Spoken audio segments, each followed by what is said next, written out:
Welcome to the podcast. We're on the Yay! internet again. Again! I will be so happy in 4 weeks when our schedules go back to normal and I don't have class every single night and we Yeah. can record on a Thursday and not a Saturday. Oh, a Sunday morning. I'm sorry, a Sunday morning. Yes. Because Aaron got very drunk on Friday. It's true, I did. I blacked out for the first time in several years. Oh man, yeah. You were like holding yourself up by the refrigerator and I was like, I feel like she's very drunk. There's no, Yeah. and when you left, I was like, podcast tomorrow, and you're like, yeah, totally. I was like, we're not doing this tomorrow. I woke up and was, like, up. Yeah, I remember leaving Dave's house and being in his hallway, and then the next thing I remember is being in the bathroom at 4 in the morning, so, had a full blackout. I left to go to my friend Tom's party and didn't. I just went home apparently, which is probably for the best since I don't remember any of that. Oh yeah, you weren't going to that party because we were like, can we get you home? We all tried to buy you Ubers, and you were like, no, no, I'm fine. I'm gonna take the train. I live so close, and we were like, but can we buy you an Uber? I don't remember that. Yeah. I mean, I was up. I could have done it yesterday, but it would have been poor quality. That's fine. I had to wash blood out of my costume.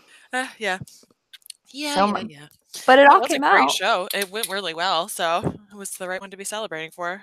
Yeah, it was a really good show, especially considering like behind the curtains, like I have been a mess lately, especially like with my family stuff and a lot of the traditional stuff that I do for Plan 9, I didn't get a chance to do. And everybody just like really stepped up and all of the acts, I didn't get to watch a lot of it because I had to do a bunch of stuff backstage, but the crowd was super into it. We sold out the show. Yeah. Everyone came up to me afterwards, like new people, old people, and they were like, this was so fun. One of my professors showed up. Yeah. She said she had like a really good time and that her like husband loved it. And I was like, this is great. I like this. This is really nice. And then I drenched my body in blood, Yeah. you know. Mhm. Yeah. And it was a lot more than I thought, and I feel bad because I brought rags, but I did not bring enough for you. I am sorry. That's all right. It got cleaned up. And also Bobby, who was in the number, then went and got a mop and was like, "Okay, I can help clean this up." I was like, "Okay, good. We're all in this together." He was like, "Well, you said you wanted a lot of blood." And I was like, "Yeah, but I thought you understood whatever." I thought you understood Aaron would have to clean up the blood. Yeah, yeah, yeah. I should have used the tarp, but also it would have ruined the Yeah. ambiance of my Mhm. number. Yeah, honestly, like, there was a tarp that was intended for another number, and it looked better without it when they didn't use it, and so I felt like, yeah, like, who cares? It's fine. I've cleaned up fucking worse. Yeah, also it was not the grossest or slipperiest of the bloods in the 7 years that we've had. We've had a lot of blood in our burlesque Yeah, shows. and for sure, it's not the worst. Like, the slipperiest one was The uh wax.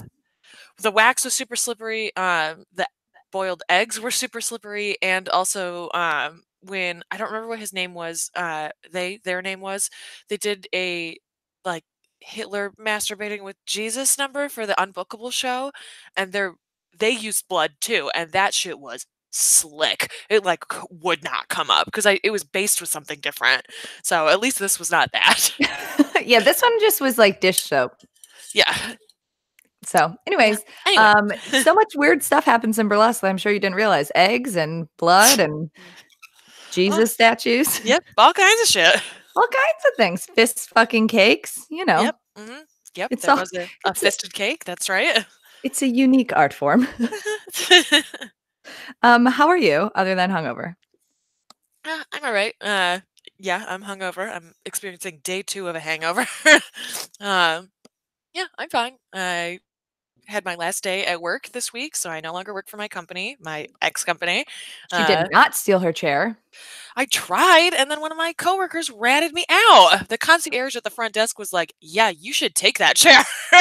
And she, like, set it up and set it aside for me, and somebody saw it downstairs and was like, "Ugh, no?"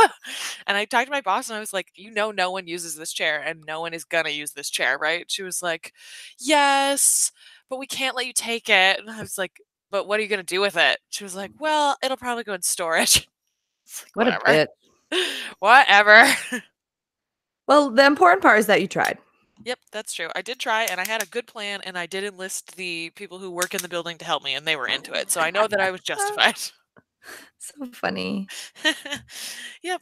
So how are you other than homework and being Truly, like frail? the busiest I've ever been in my life, which sounds like hilarious because I'm always bitching about how busy I am. Mm, But like it's true. this is a I don't know how I'm gonna get it all done by the time that it needs to be done week. Mm. So woohoo. I I mean, just as read a soon as we're really done with this, I have to edit while simultaneously getting ready for work and go to work. yeah. So I read a really good thread on academic time management today. I'll send it to you too about like oh. logging your time so that you can figure out what actually takes the most time. But it seems like more work to log my time. I mean, you're just doing it simultaneously. It's like clacking your time at work. I do it for freelance stuff. I thought the same thing too when I first started freelance editing. Like, man, it takes so much time to do this. And then once you figure out what you like and how to log it, it's actually really helpful.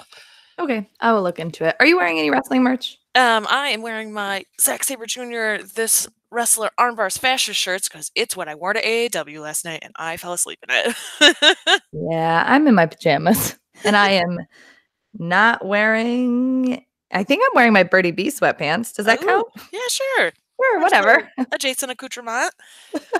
Adjacent accoutrement. Yeah, let's talk about the AAW show. I didn't go because I went out for a friend's birthday, Mhm. but it seemed very eventful. It was awesome. Like we've talked before about sometimes AAW, like even when they have really good matches and even when they have really interesting stuff, sometimes their cards can be like weirdly booked. That was not the case at Art of War. It was awesome. The whole show flowed together really well. They had 4 women on the card, but they separated them up in a way that it didn't feel like there was like not a lot of women, which was really nice. And that is definitely something that AEW struggles with a lot in the past they have. But Jessica Havoc was in a like mixed stable on stable 4-on-3 fight, which was really good. Kimberly faced MJF, and that was great. Ooh, MJF that is sounds really good. he is such a good heel. Like she came out and he was like, 'Cause cut she's her a heel music. too, right? What? Isn't she a heel too? Kind of. In this match, she wasn't. I mean, you can't Okay. really be more of a heel than MJF at this point. That dude is just like dripping in it. But she came out and he was like, no, no, cut her music, cut her music. What is going on? Listen, I know Danny Daniels does some weird stuff, but I can't fight her. She's a girl. And like, just went in on her and was like, I know it's really cute that everyone wants to support you in this dream, but you're a girl. And everyone kept doing you're a wrestler chants and things like that. And he won by shenanigans. And so it felt like he spent this whole time trashing her. And so it felt like, oh, well, she's obviously going to win. And then she did it and it worked. It went really well. And he's just so good. He's such a good heel. Like, it's shocking that he's 22 years old. But they did that one, and then they had uh, Smiley Kylie Ray, who's the AEW Women's Champion right now, versus Su Yung, which Ooh. was weirdly the weakest match on the card. There Huh. was like the first like couple minutes, it took them a while to like get into their rhythm. It was just really obvious, like, oh, you guys have such different styles. It was kind of like watching when Samoa Joe and AJ Styles wrestled, where it was like, this isn't bad, but like you But guys are we expect more from you. yeah, exactly. It was like you guys aren't well suited to each other and your chemistry's just not there. And that's kind of what it felt like with Kylie and Sue. And they like had a fine match and got to the end of it. And the last like half of it was much better where they like finally clicked in and like really started to get things moving. And uh Kylie retained, which was like it's sort of crazy to see against Sue Young. You assume like Sue is such a big star that they would want to put it on her, especially knowing that Kylie is like signing with AEW. But it went really well, and then Jessica Havoc came out and challenged her at their next show to be the next challenger for the AEW belt. So it seems like she'll probably win it then. But That's on March 16th, right? yes, mhm. Are you gonna go to that one? I think so. I'm not totally sure yet. I have to figure out money. If Devin gets tickets, can you ask him to get me one too? Yes. Mhm. Okay, because I'd really like to go see that one. Yeah, it's gonna be fucking great, that's for sure. And Devin and I were in the front row for this one. He just like splurged and bought for them, and it was the fucking best show to be in the front row for. Like, it was my seat was the last one on the end, and so I was right next to the entrance. Nice. it was so great. And then later it came in very handy when all of the lights went out during the tag team elimination match that was the main event, and all the lights went out and everybody was like, what the fuck is happening? We're obviously getting some kind of run in, or there's a power outage. It was unclear at first, but then I turned and like 2 feet to my left, I see somebody coming out of the curtains, and immediately I was like, "That's fucking Matt Jackson." I could tell from his hair and his I can tell shiny, from them shiny chaps. chins. Yeah. And so they come running out, and everybody lost it, just lost their fucking shit. Because we were already watching LAX versus So Star Fox versus the Lucha Brothers. The Lucha Brothers had the title and dropped it to LAX in this match by assist from the Young Bucks. So like this match was still happening, and Young Bucks came out and like fucked the Lucha Brothers and then challenged them to a match at All In 2. So it was fucking cool. It was that's very a exciting. smart And way for such a smart way for the Young Bucks to like get hype in other contexts other than their yes, weird like press conferences and stuff. Like going into really popular indie shows and like hyping that up. Like that's your market, right? That's so yeah, smart. absolutely. Yeah, it worked really well. And like there is something super exciting about seeing the Young Bucks run in. Like they're not my favorite tag team. I love them and I think that they're like genius carny wrestlers, but like they're not my favorite tag team anymore. But something about watching them run in and know like, oh shit, we know something's happening now, and we know that this has bigger implications than just this AAW show was really cool. They're they're being very, very smart about it. That's so exciting. I'm kind of sad I missed it, but also I did have fun singing karaoke. So, Mhm. um, Yes. well, let's talk about more exciting things. The women's tag team elimination chamber was so fucking dope. Yeah, I'm so glad it went well. I'm so glad that like obviously I'm really glad that Boston Hug Connection won. I think they fucking really deserve it. And it was satisfying. It wasn't like Mhm. everyone assumed that they were gonna win, right? And like rightfully so, but like it was still an exciting and satisfying win. It Mhm. wasn't just like, oh, we knew they were gonna win, womp womp. Like it was still emotional and very exciting. Yeah. Yeah, I'm super happy about it. I like that the tag belts are floating too. Me too. I like it a lot. I really like it, and it's something that I wasn't expecting to like because it does kind of feel like, well, it's weird that the women only have one, but at the same time, like it opens up so many interesting possibilities for how to defend it and how to write stories going forward. Like I thought it was really, really smart. Also, since they're kind of teasing this like territory system with like the NXT people being on the show, but not necessarily being called up and whatever, like Yeah. having a floating belt is really smart. A, because it's exciting and it plays into that territory system. But also, if you only have one set of belts, the likelihood of them being on the shows are a lot higher, Yeah. right? Because I mean, there are shows where like one of the tag belts are not on the show, or the United States Championship is not on the show because the IC is on the show, and then the shows like WrestleMania when they're all on the show, it feels like you want to die because it's 8 hours long. So Right. like honestly, simplifying and have a floating belt. I feel like they should maybe just have floating belts. Like there are Yeah. too many belts. Like having the men's tag titles float, having, you know, other than the main ones like the women's SmackDown, the Raw, um, women's SmackDown, the WWE Championship, the Universal LOL, the Oh NXT well. Championship, like the main ones, but like the kind of secondary ones, like it kind of makes sense to have them float. Yeah, I totally agree. And like they sort of do that during the superstar shakeup season where like they're like the time that Dean moved brands when he was the Intercontinental Champion, like that stuff happens sometimes, but it's way more interesting if people don't have to move, if the belt can just move on its own.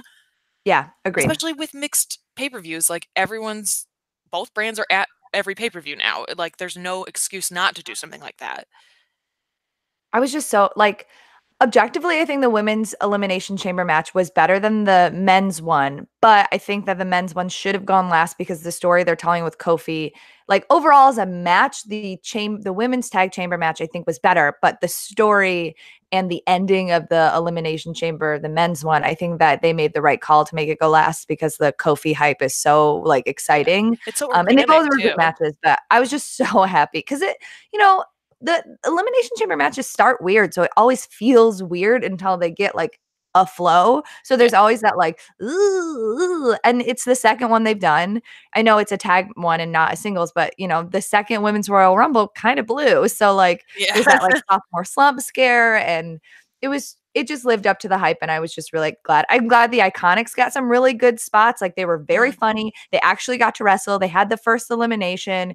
Like that was really exciting. I like that Tamina ran, or I like the spot where Nia ran into the glass. Like that was an effective storytelling because like Mhm. everyone's like, well, they're building them up as bruisers. Like, oh, how are they gonna not win? But having her like take herself out through the chamber wall and then having everyone pile on Tamina was perfect. Like Mhm. it was a really exciting match, and I'm just grateful for that. Mhm. Their follow up promo on Raw sucked Ugh. really bad, but it's twofold. A, Sasha and Bailey are not great talkers. It's just like true. But Yeah. also the crowd for Raw was like next level, tragically bad. Like they were Ugh. just seemed bored by everything. So like it was clear that Sasha and Bailey and the writers expected like a very raucous, like you deserve it, Chan, and like this, like, yeah, we finally did it. And the like Louisiana crowd was like, yeah, whatever, fine. But like they were like that for everything, even like all the like NXT stuff. Like the Raw crowd was fucking weird. SmackDown was a lot better, but it was weird. I mean, again, it wasn't a great promo, but it was just like made worse by this truly tragic crowd. And it was so weird too, because so like we have the Raw Women's Championship on the pay-per-view, which it was just like an embarrassing squash match, which sucked. Like that. I mean, I get that they needed to do the spot with like Charlotte and Becky and the crutch, and it was a cool spot, and Ronda got really bloodied and Becky looked like a badass, blah, blah, blah, blah. Like I get that we needed to do that. And I am invested in that storyline, whatever. But like throwing Ruby to the Wolves sucked. And then only to have it on Raw have a rematch for no reason. Like, why did Yeah. she get a rematch? She got her ass kicked. But then on Raw, she put up like a pretty good fight. And it was like actually a pretty interesting match. Like, I don't understand that logic. Like, I don't know Well, why that match couldn't have been on the pay per view and then still had that Charlotte Becky spot. I don't know why Ruby had to look like a fucking joke.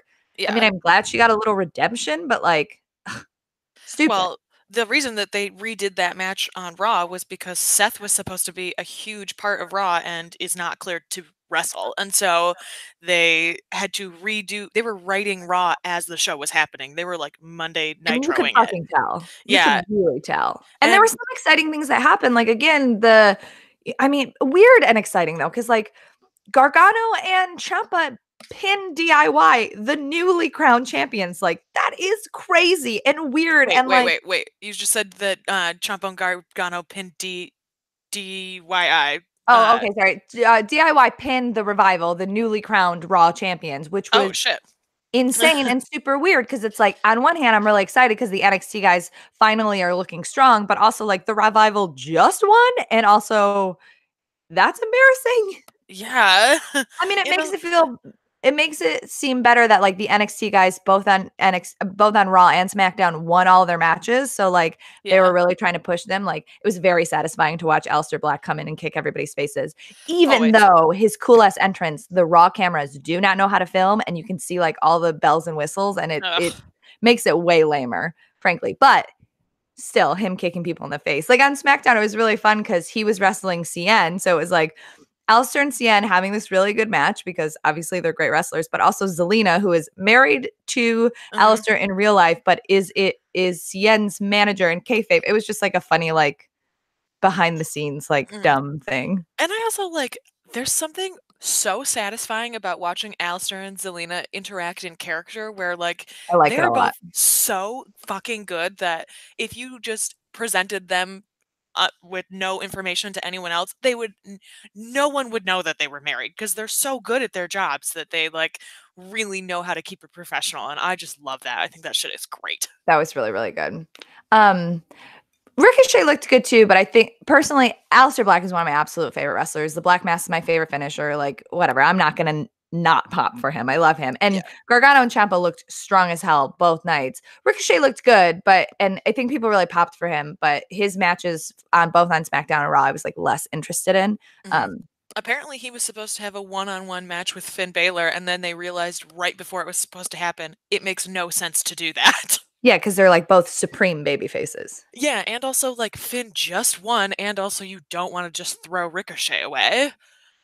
Well, they were a fun tag team, so like it Yeah, made yeah, I sense what think it they was did. the right decision to do that Yeah. instead, but like it like you said, you could tell that they were rewriting Raw as it was happening, and that Oh, felt for like one of sure. those things I like, feel like the why is this crowd could happening? fucking tell too, because they were just like, Yeah. what is happening? Like, it was weird because it was like it felt really carny. Like, it sucked, but Mm, also was really exciting. yeah, You know what I mean? Like, it was super weird. the most carny shit of all time. Yeah, and it was like exciting things are happening, but I'm like not super excited about them, but I am excited about them. I Yeah. don't know how I'm supposed to feel. Um, but again, like I really like this idea of the territory system, and I think the Yeah. way to like trickle them in, it like kind of felt like an invasion, but kind of didn't. I don't know. I'm really curious to see what they're doing because I don't like that's always been my problem, right? Like I don't want Champa and Aleister Black to get called up because I don't want them to get EC3. You know what I mean? Like that Right, sucks. Or yes. sanity. Like Jesus Christ, Eric Young shows up and gets ass kicked by Ricochet. Like that's embarrassing. That Yeah. sucks. So I'm really curious for this territory system. Also, like, I want to see the Hug and Boss connection fight the Sky Pirates. Like, that sounds fucking great. Yes. Like, I really want that. Yes, 100%. And I'm not sure if this aired yet or if this is just something that I saw on Twitter. This isn't like a storyline spoiler, but because they're floating belts, the Boston Hug connection come to NXT at some point, and I'm It almost hasn't not aired yet. okay. They come, and obviously that's a thing that's going to happen is that they're going to be at NXT. And Izzy posted a photo of her being there at the tapings and being surprised by Bailey, and they had like a hug and were reunited. It was very That's cute. cute. It was super cute. And it's funny because Izzy's like almost Like a teenager yeah, now. she's like almost a teenager now and was like a fucking straight up child before. So it's very interesting to watch how both of them have changed over the time that Bailey has been away from NXT. Aaron, Yes. you're cutting out like a lot. Um, hold on. I sort of moved my computer. Is that better? Can you hear me all right? Yeah, maybe just say that all that Izzy stuff again in case it didn't record. Okay. From where? I'm just like she was a kid and now Oh, she's okay, yeah. not a kid. And Yeah.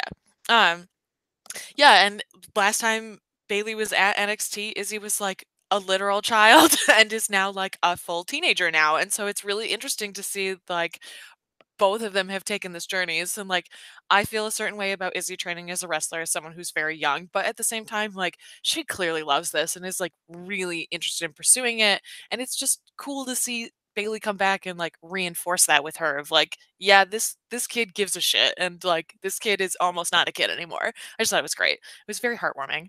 that is heartwarming. Also, Velveteen Dream is the new North American champion. Yes, he That's is. exciting. I was a little bummed that he wasn't part of this like NXT invasion or whatever, but you know, the next night he won the championship, so like that Yeah. makes sense, I guess. Yeah, absolutely.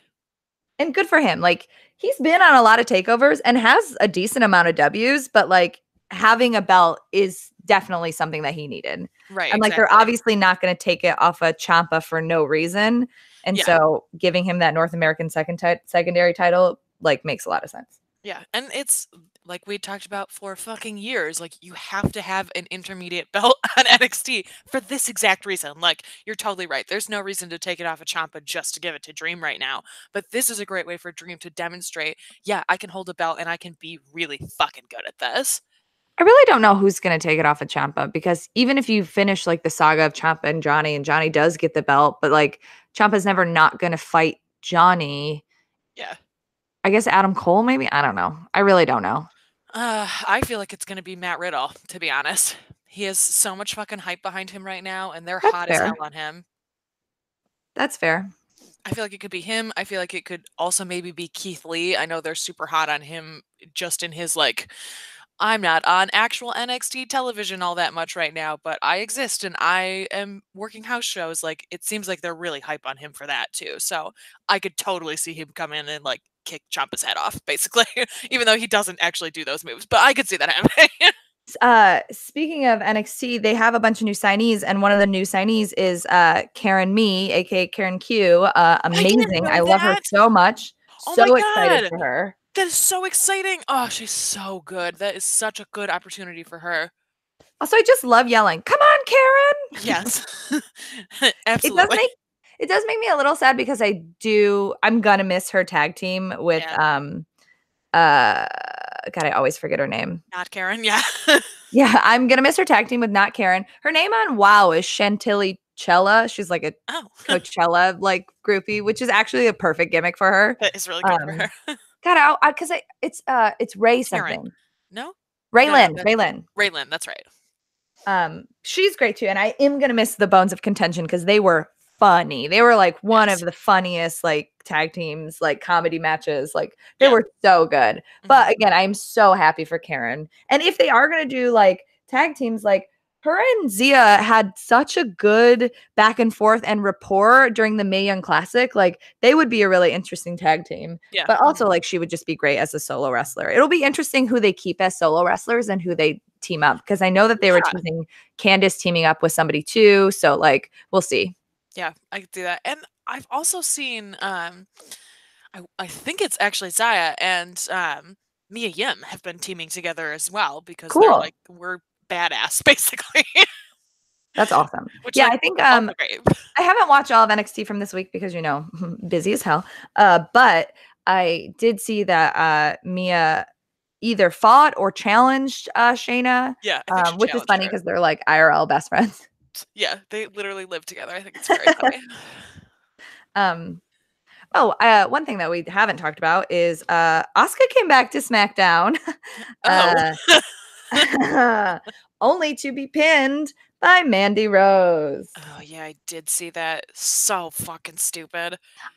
Okay, so some like dweezels. Yes, I've been watching a lot of Sailor Moon. Some dweezels in my mentions were like, "Well, I don't know why you're complaining. Like they got to build up contenders to Asuka, blah blah blah." And I was like, "Yeah, cool. Build up the contenders to Asuka, having them lose to or having them win over people that are not Asuka." Yeah, Like also Asuka's not on the goddamn show ever, so like what do you need to build up? We haven't also established that she's a strong champion. Also, everybody was like, "Oh, it's fine. Like, don't be mad that Becky tapped to Asuka because like it's making Asuka look strong again, and like it didn't make Becky look weak. It just made Asuka look strong, and blah blah blah." But to have her tap out Becky, the hottest thing in WWE right now, then to be off TV for a fucking month, only to lose in a roll up by Mandy Rose. Yeah, it's That makes ridiculous. everyone look bad. That makes Becky look bad. That makes Asuka look bad. I guess it makes Mandy look great.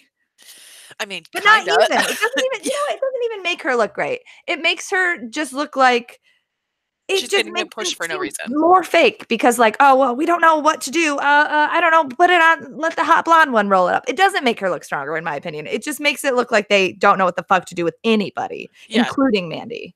absolutely. And like this is another one of Vince McMahon's fucking jerk off fantasies. Like I'm so tired of him trotting out these blonde women that he thinks are hot that aren't good at the roles that he wants them in. Like Mandy has this interesting rapport with Sonya. She has this like sex pot thing going. I think it's interesting to have her embrace that like we've talked about many times in an era of the anti-diva or like anti the divas. And it just doesn't like why do we have to shoehorn her into this role in the same way that like why are we shoehorning Lacey Evans into this shit? Like I don't care that Vince McMahon wants to jerk off on them. It doesn't matter to me. They're not exciting and they're not good enough to be pushed this hard. It's so weird. And the thing is I don't think that Mandy is a bad wrestler. I think that she Yeah. has grown a lot and she was good in the elimination chamber, and like it's not that she doesn't deserve a push, it's that she doesn't deserve it in this way. Like I don't even care if they want to set up Mandy versus Asuka. Do it in a different way. Don't have her just randomly roll up what is supposed to be like a badass champion. Like I think Mandy is good, and I just don't think that it's just they're doing it weird. It's just weird. I don't get it. Well, And again, I don't dislike Mandy. I just yeah. don't know what the fuck they're doing. Yeah, it sucks because it's like it took me a really long time to come around on Mandy and all of the goodwill that I've built up for her over like the last 2 years, I'm now like, you know what, fuck this bitch. Like this is stupid.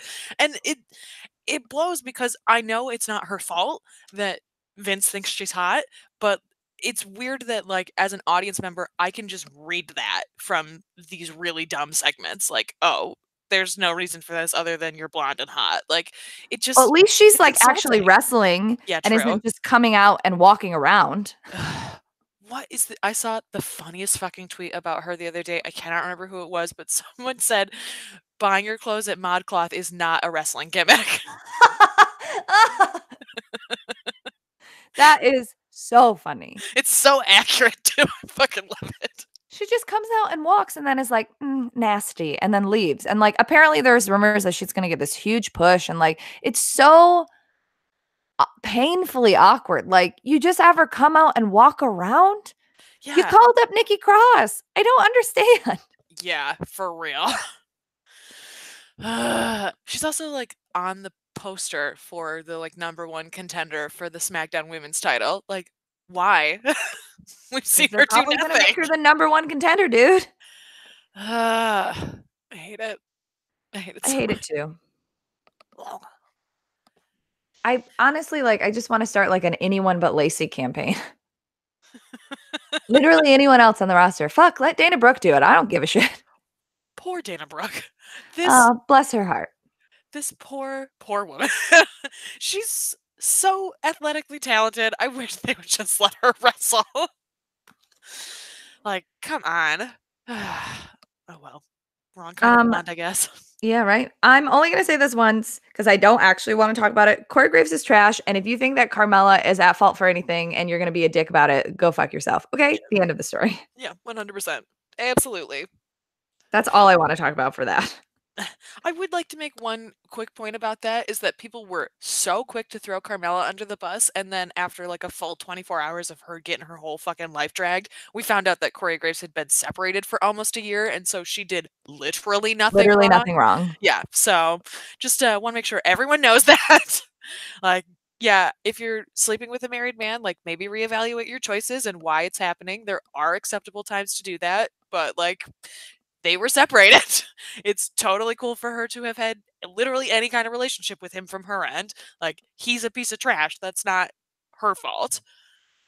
Yeah, and also, like, with these, like, relationship things or the rumor things, like, we really literally don't know anything about these people, and unless it's, like, something really obviously bad, like this person walked out with a black eye or this person Yeah. is, like, doing, like, revenge porn or something, like, really, like, you can be like, "This is bad, and I can physically see that this is bad." Like, we don't Even know these then, people, even and then you know what I sometimes, mean? like, yeah, like, there are times where, like, we felt very strongly about certain people and have learned additional things about the complexities of their relationship, and it's like, yeah, we don't know shit. We really know very, very little except what we're like can glean and sometimes people tell us on the internet. Like, yeah, it's a It's weird world. all dumb and complicated. Yeah, absolutely. So we're obviously kind of rushing through everything because I have to go to work. Our podcast will get better in 3 weeks, everybody. Relax. We've just been saying that since September, like everything will be better soon. I don't know, just stop listening if you hate us. Yeah, fair. I do have one question. Okay. This is from Leave It Be 22 on Twitter. Question for the podcast. Now that the women's tag belts have been won, can you discuss if it would have been better to go with the earlier plan WWE had, Boss and Hug going over the Riot Squad at Evolution to win the belts, more specifically of having the belts be a real thing in October of 2018 versus February of 2019? You know, I fucking loved the Elimination Chamber match so much. And the Riot Squad looked really good in that match too, so it's not like they lost out on that aspect of it. Like, the thing where, like, Liv and Sarah were on top of the chamber pod and they both, like, did a crossbody dive, like, that was dope, and they looked great. Mhm. And, like, I get it. Would it have been nice to had it sooner? Yeah, but we're also in Mania season, which brings, like, excitement and hype around things. And honestly, like, Evolution was fun and we were there and we liked it, but it was treated like a fucking sideshow. So I Yes. actually think it is more important that they put it on one of their main pay-per-views than leaving it on this, like, show that they, like, didn't give a shit about. Absolutely. I totally agree. I think that's a really, really good point. And that match was fun and I fucking loved it. And Evolution was really good.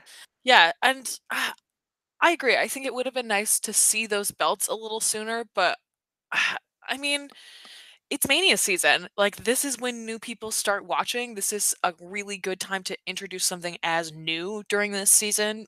That's part of why they're bringing up NXT people. Like, they want the people who have their eyes on it after the Rumble to see this stuff. So I think in the long run, it probably was smarter to do it now, even if it does suck that we had 4 months where we like could have had awesome wrestling and we didn't. But also part of that too is like they have to build the division. And it feels like if they had tried to do it in October, it would have been like, here's our 3 lady tag teams that we have. Uh, and we'll figure it out, I guess. And at least with this, it feels like we have the Sky Pirates, we have like Shayna's friends.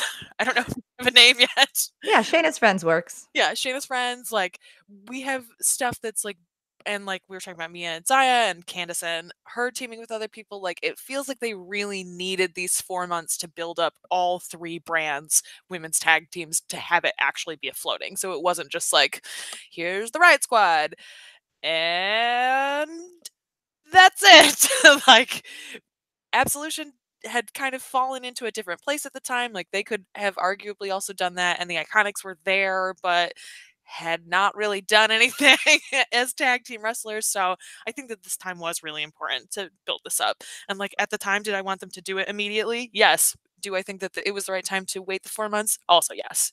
Yeah, it's like weird because it's like both are right. Yeah, absolutely. Totally. If they had put the time and effort into it before they decided, oh shit, we need to do this, like, yeah, it should evolution should have not been treated like a house show, and it should have been then, but that's not what happened. So Right. at least it's good now. All right. Any final thoughts? No. My final thought has to do with Impact. I haven't been watching Impact, which sucks because I do love it. And I hear that overall it's actually pretty boring, but there are some good things like the Tessa Taya Yeah. match, the street fight. And I want to be watching it, but the fact that it's just hard for me to find it just has like really uninspired me. And I'm gonna catch up or like watch matches here and there. I'm definitely watching Scarlett's debut. Thank you so much. But it's just like, unfortunately, it just like has fallen to the wayside. But I have been watching WoW Women of Wrestling because they do have that channel. And I've been doing recaps of the episodes for Cage Side, and that's been really fun. It's very different. And there are things I really love about it, and there are things I hate about it. Like, I hate McLean so much, like so much. And commentary is like, if you think Josh Matthews is bad at commentary, woof, oh boy. Yikes. The WoW commentary is bad.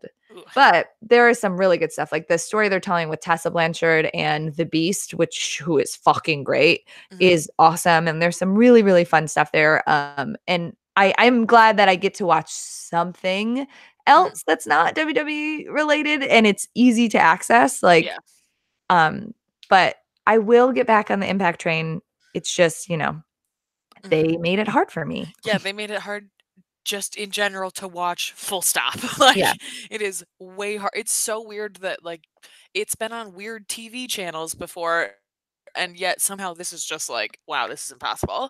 The fact that they air it on Twitch and they're like, but you can watch it on Twitch, but they don't save it and you have to wait 10 days. Like Kyle from Cage Side made a good point. He was like, even if you followed their like 10 days later on the GWN network, you would be episodes behind by the time of their next pay-per-view. Like, you wouldn't be able to, if you wanted to watch it legally and like whatever, and you didn't have Pursuit and you couldn't watch it on Twitch and you had to wait till it goes on the GWN, like you would be behind for their pay-per-views. And that fucking sucks. Yeah, there's like, you're ruining all of the stories for yourself if you're watching the pay-per-view, but what they want is for people to pay for that because they still actually charge for pay-per-views. That's like part of their business model. So it feels like they're just shooting themselves in the foot.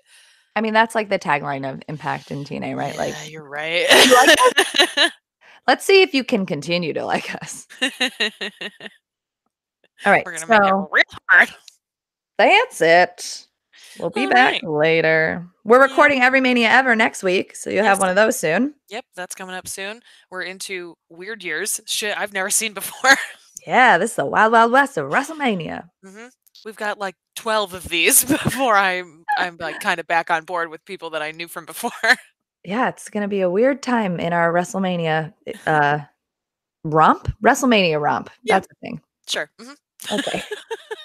You can find us on the internet. I'm at Stella_Cheeks. I'm at Urgency. You can use the hashtag #NotYourDemoPod to interact with us online. You can send us an email at notyourdemo@gmail.com. Our email works again, so you should send us some emails. I'm gonna sneeze. Hold on. You can support us on our Patreon at patreon.com/notyourdemopod, where we'll be putting up manias and other things. We are going to do a progress thing soon. Henry layoff. He's not actually bothering me. Yeah, Henry has not bothered us even a single time about not it. even a little bit. He's nothing but generous. You can find us on iTunes, where you should rate, review, and subscribe. Yeah. That's it. Oh, buy our merch. I don't know. Just be merch. Feel humans or whatever. I know, right? We have so much available on the internet. It's been so long that we've been doing this show. So long.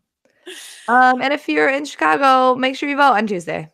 Yes, please vote. It's very important. Got to keep our brand strong. Yeah, right. Hey, that can be our sign off because we don't have a sign off this week. All right. Go vote. Go vote. If you can, if you are having elections. If you're not, don't go vote. I mean, you can go online and vote for something. I don't know. This is not a great sign off. Bree mode? All right, Bree mode. Bye.